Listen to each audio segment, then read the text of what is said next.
অতি তীব্র তাপপ্রবাহের সতর্কতা জারি রয়েছে রাজ্যের 6টি জেলায়। অন্যদিকে কলকাতা সহ রাজ্যের 10টি জায়গায় তীব্র তাপপ্রবাহের সতর্কতা জারি রয়েছে। আপাতত দক্ষিণবঙ্গে কোনো জেলায় শুধুমাত্র তাপপ্রবাহের সতর্কতা জারি এমনটা নেই কোনো জেলাতে। অর্থাৎ বুঝতে পারছেন দক্ষিণবঙ্গের বেশিরভাগ জেলাতেই অতি তীব্র তাপপ্রবাহ এবং তীব্র তাপপ্রবাহের সতর্কতা জারি রয়েছে। কবে বৃষ্টিপাত আসতে পারে এবং উত্তরবঙ্গ সারা ভারতবর্ষের প্রত্যেকটি রাজ্য এবং পশ্চিমবঙ্গের প্রত্যেকটি জেলার আবহাওয়া কেমন থাকবে, বাংলাদেশের আবহাওয়া আজ এবং আগামী 3 দিন কেমন থাকবে, সব বিস্তারিত জানাবো। আপনারা দেখছেন top Barasat news YouTube channel. প্রথমেই জানাই আজকে কলকাতার আবহাওয়ার খবর। কলকাতায় তীব্র তাপপ্রবাহের সতর্কতা জারি করেছে। আজকে তাপমাত্রা পৌঁছতে পারে 41 ডিগ্রি সেলসিয়াসের আশেপাশে। আবহাওয়া দপ্তর জানিয়েছে যে জেলার তাপমাত্রা ইতিমধ্যে 4 ডিগ্রি সেলসিয়াসের উপরে রয়েছে সেখানে তীব্র তাপপ্রবাহের সতর্কতা জারি করা হয়। কলকাতায় তাপমাত্রা 41 ডিগ্রিতে পৌঁছবে, যা 4 ডিগ্রি স্বাভাবিকের থেকে বেশি রয়েছে। অর্থাৎ তীব্র তাপপ্রবাহের সতর্কতা জারির পাশাপাশি অতি তীব্র তাপপ্রবাহের সতর্কতা জারিও রয়েছে দক্ষিণবঙ্গের বেশ কয়েকটি জেলায়, বিশেষ করে বাঁকুড়া, বীরভূম, পুরুলিয়া, পশ্চিম বর্ধমান, পূর্ব বর্ধমান এবং মুর্শিদাবাদ জেলা। এখানে অতি তীব্র তাপপ্রবাহের সতর্কতা জারি রয়েছে। সবচেয়ে বেশি তাপমাত্রা অতিক্রম করছে পানাগড়ে। এখানে সর্বোচ্চ তাপমাত্রা আজকে পৌঁছতে পারে 45.8 ডিগ্রি সেলসিয়াস, যা স্বাভাবিকের থেকে প্রায় 7 ডিগ্রি বেশি। অর্থাৎ একে অতি তীব্র তাপপ্রবাহ বলা হয়। যে তাপপ্রবাহ যা মানুষের দহন জ্বালা বাড়িয়ে দিচ্ছে, হিট স্ট্রোক বাড়িয়ে দিচ্ছে, হিট ওয়েভের সম্ভাবনা বাড়িয়ে দিচ্ছে, এমনটা জানাচ্ছে আবহাওয়া দপ্তর। আবহাওয়া দপ্তর জানিয়েছে 45 ডিগ্রি মানে স্বাভাবিকের থেকে 7 ডিগ্রির কাছাকাছি বেশি রয়েছে। আর এর জন্যে তীব্র থেকে অতি তীব্র তাপপ্রবাহের লাল সতর্কতা জারি করা হয়েছে। আবহাওয়া দপ্তর জানিয়েছে বাঁকুড়া, বীরভূম, পুরুলিয়া, পশ্চিম বর্ধমান এখানে আগামী 2 থেকে 3 দিন আরও 1 থেকে 2 ডিগ্রি তাপমাত্রা বৃদ্ধি হতে পারে। অর্থাৎ সর্বোচ্চ তাপমাত্রা মঙ্গলবার এবং বুধবার পর্যন্ত পৌঁছে যেতে পারে 47 ডিগ্রি সেলসিয়াসের কাছাকাছি, যা স্বাভাবিকের থেকে 9 ডিগ্রির সমান বেশি হয়ে যাবে।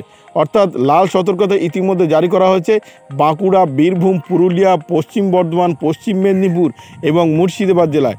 আবহাওয়া দপ্তর জানিয়েছে 11টার পর এই এলাকাগুলিতে অর্থাৎ এই জেলাগুলিতে বাইরে না বেরোনোর পরামর্শ দেওয়া হয়েছে। তবুও ঘরে থাকলেও অতিরিক্ত জল পান করতে বলা হয়েছে। আবহাওয়া দপ্তর জানিয়েছে যে হিট ওয়েভের সম্ভাবনা আরও বাড়ছে এই জেলাগুলিতে।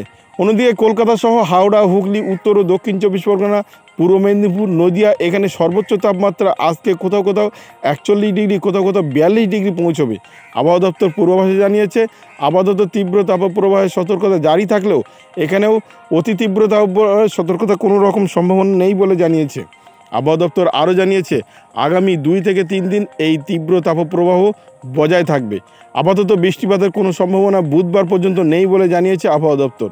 শুধুমাত্র জানিয়েছে কোথাও কোথাও স্থানীয়ভাবে মেঘ সঞ্চার হয়ে বজ্রগর্ভ মেঘ সঞ্চার হয়ে বজ্রবিদ্যুৎ সহ বৃষ্টিপাত হতে পারে, তবে সেটা খুবই ক্ষীণ। অর্থাৎ বৃষ্টিপাত হবে এমনটা জানায়নি, শুধুমাত্র জানিয়েছে স্থানীয় মেঘ সঞ্চারে কোথাও কোথাও ক্ষীণ হালকা একটা বৃষ্টির সম্ভাবনা তৈরি হতে পারে, সেটা দক্ষিণ 24 পরগনা এবং পূর্ব মেদিনীপুরের গাঙ্গেয় উপকূলীয় এলাকাগুলিতে। তবে সেটা হবেই এমনটা জানায়নি আবহাওয়া দপ্তর, শুধুমাত্র জানিয়েছে হতে পারে। অর্থাৎ আবহাওয়া বুঝতে পারলেন আপাতত বৃষ্টিপাতের কোনো রকম সম্ভাবনা নেই। অতি তীব্র তাপপ্রবাহ পশ্চিমের বাঁকুড়া, বীরভূম, পুরুলিয়া, পশ্চিম বর্ধমান এবং মুর্শিদাবাদ এবং পশ্চিম মেদিনীপুরে। অন্যদিকে কলকাতা সহ 10টি জেলা অর্থাৎ হাওড়া, হুগলি, উত্তর ও দক্ষিণ 24 পরগনা, পূর্ব মেদিনীপুর, নদিয়া এখানে সর্বোচ্চ তাপমাত্রা পৌঁছতে পারে 42 ডিগ্রি সেলসিয়াস। বৃষ্টিপাতের কোনো রকম সম্ভাবনা আপাতত নেই। তাহলে দক্ষিণবঙ্গে কোথায় কেমন তাপমাত্রা থাকবে এবং কতটা সতর্ক থাকতে হবে সব বিস্তারিত জানালাম। এবার আসি উত্তরবঙ্গের আবহাওয়ার খবরে।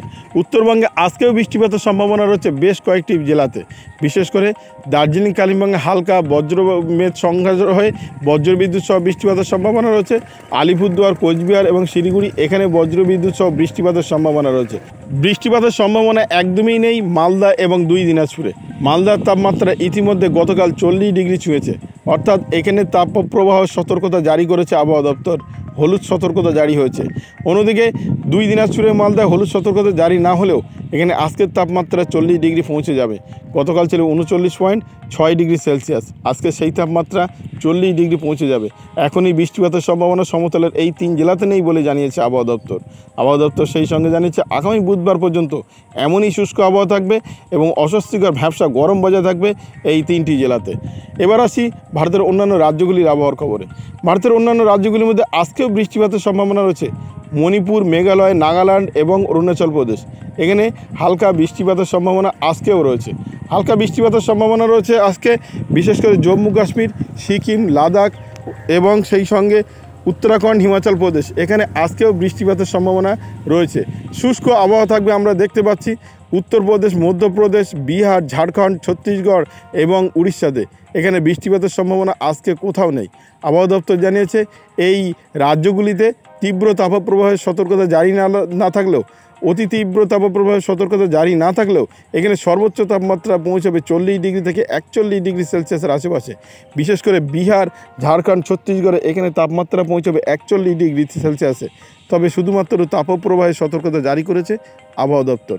অন্যদিকে রাজস্থান, দিল্লি, পাঞ্জাব, হরিয়ানা, সেই সঙ্গে মহারাষ্ট্র এবং গুজরাট এখানে সর্বোচ্চ তাপমাত্রা 38 থেকে 39 ডিগ্রি সেলসিয়াসের আশেপাশে থাকবে। বৃষ্টিপাতের আপাতত কোনো রকম সম্ভাবনা নেই। আবহাওয়া দপ্তর জানাচ্ছে এখানে আগামী 2 থেকে 3 দিন শুষ্ক আবহাওয়া থাকবে এবং তাপমাত্রা আস্তে আস্তে আরও কিছুটা বাড়ার সম্ভাবনা রয়েছে। বিশেষ করে গুজরাট, রাজস্থান এবং পাঞ্জাবে এখানে তাপমাত্রা আস্তে আস্তে ঊর্ধ্বমুখী হবে আরও, অর্থাৎ কোথাও কোথাও 40 ডিগ্রি সেলসিয়াসে আগামী 2 থেকে 3 দিনের মধ্যে পৌঁছে যাবে। দিল্লির তাপমাত্রা আগামী 3 দিনের মধ্যে 41 ডিগ্রি সেলসিয়াসে পৌঁছে যাওয়ার সম্ভাবনা রয়েছে। অন্যদিকে দক্ষিণ ভারতের রাজ্যগুলির মধ্যে বৃষ্টিপাতের সম্ভাবনা খুবই কম রয়েছে, শুধুমাত্র তেলেঙ্গানা এবং তামিলনাড়ুতে। এখানে বৃষ্টিপাতের সম্ভাবনা কম রয়েছে, তাপমাত্রা ঊর্ধ্বমুখী রয়েছে। গতকাল সর্বোচ্চ তাপমাত্রা পরিলক্ষিত হয়েছিল তামিলনাড়ু এবং তেলেঙ্গানায় 38 থেকে 39 ডিগ্রি সেলসিয়াসের মধ্যে। অন্যদিকে কেরালা, কর্ণাটক এবং গোয়া এখানে বৃষ্টিপাতের সম্ভাবনা আজকে রয়েছে কিছু কিছু জায়গায় উপকূলীয় জেলাগুলিতে। কেরালা, কর্ণাটক এবং গোয়ার উপকূলীয় জেলাগুলিতে হালকা বজ্রবিদ্যুৎ সহ বৃষ্টিপাতের পূর্বাভাস দেওয়া হয়েছে। এবার আসি বাংলাদেশের আবহাওয়ার খবরে। বাংলাদেশ আবহাওয়া অধিদপ্তর জানিয়েছে সিলেটে আজকে স্বাভাবিক তাপমাত্রা থাকবে, স্বাভাবিকের থেকে এমনকি 2 ডিগ্রি তাপমাত্রা কম রয়েছে। এখানে সর্বোচ্চ তাপমাত্রা থাকবে 31 ডিগ্রি সেলসিয়াসের আশেপাশে। বৃষ্টিপাতের সম্ভাবনা আজকেও রয়েছে। অন্যদিকে কুমিল্লা, চট্টগ্রাম বিভাগে অস্বস্তিকর ভ্যাপসা গরম বজায় থাকবে। দুপুরের পরে হালকা বৃষ্টিপাতের সম্ভাবনা রয়েছে। অন্যদিকে ঢাকা বিভাগ, খুলনা বিভাগ, বরিশাল বিভাগ এখানে বৃষ্টিপাতের কোনো সম্ভাবনা নেই। অস্বস্তিকর ভ্যাপসা গরম বজায় থাকবে। সর্বোচ্চ তাপমাত্রা পৌঁছে যাওয়ার সম্ভাবনা রয়েছে 37 থেকে 38 ডিগ্রি, কোথাও কোথাও 39 ডিগ্রি সেলসিয়াসে পৌঁছে যাওয়ার সম্ভাবনা রয়েছে। অন্যদিকে রাজশাহী এবং মাহেরপুরে এখানে সবচেয়ে তাপপ্রবাহের সতর্কতা জারি করেছে বাংলাদেশ আবহাওয়া অধিদপ্তর। এখানে অতি তীব্র তাপপ্রবাহের সতর্কতা জারি রয়েছে। এখানে বৃষ্টিপাতের কোনো রকম সম্ভাবনা তো নেই, অস্বস্তিকর ভ্যাপসা গরম বজায় থাকবে। সর্বোচ্চ তাপমাত্রা 41 ডিগ্রি সেলসিয়াস পৌঁছে যাবে আজকে। গতকাল ছিল 40.8 ডিগ্রি সেলসিয়াস, আজকে সেটা 41 ডিগ্রি সেলসিয়াস পৌঁছে যাবে। অর্থাৎ তীব্র তাপপ্রবাহের সতর্কতা জারি করেছে বাংলাদেশ আবহাওয়া অধিদপ্তর রাজশাহী, মাহেরপুর, বগুড়া, পাবনা এবং ঢাকা বিভাগে। এখানে অতি তীব্র তাপপ্রবাহের সতর্কতা জারি না হলেও তীব্র তাপপ্রবাহের সতর্কতা জারি করেছে বাংলাদেশ আবহাওয়া অধিদপ্তর। অন্যদিকে রংপুর এবং ময়মনসিংহে এখানে তাপপ্রবাহের সতর্কতা জারি করেছে। বৃষ্টিপাতের কোনো রকম সম্ভাবনা এই 2 বিভাগে নেই। শুধুমাত্র জানিয়েছে 2 থেকে 3টি বিভাগে বৃষ্টিপাত হবে, বাকি বিভাগগুলিতে একদম শুষ্ক আবহাওয়া থাকবে এবং অস্বস্তিকর ভ্যাপসা গরম বজায় থাকবে। আস্তে আস্তে তাপমাত্রা কিছুটা ঊর্ধ্বমুখী হবে, এমনটা পূর্বাভাস দিয়েছে বাংলাদেশ আবহাওয়া অধিদপ্তর। এই ছিল সকালের আবহাওয়ার খবর। ভিডিওটি আপনার কোনো প্রকারের উপকারে লেগে থাকে অবশ্যই লাইক, কমেন্ট, শেয়ার করবেন। সেই সঙ্গে চ্যানেলটি সাবস্ক্রাইব করার অনুরোধ রইল। সবাই ভালো থাকবেন, সুস্থ থাকবেন।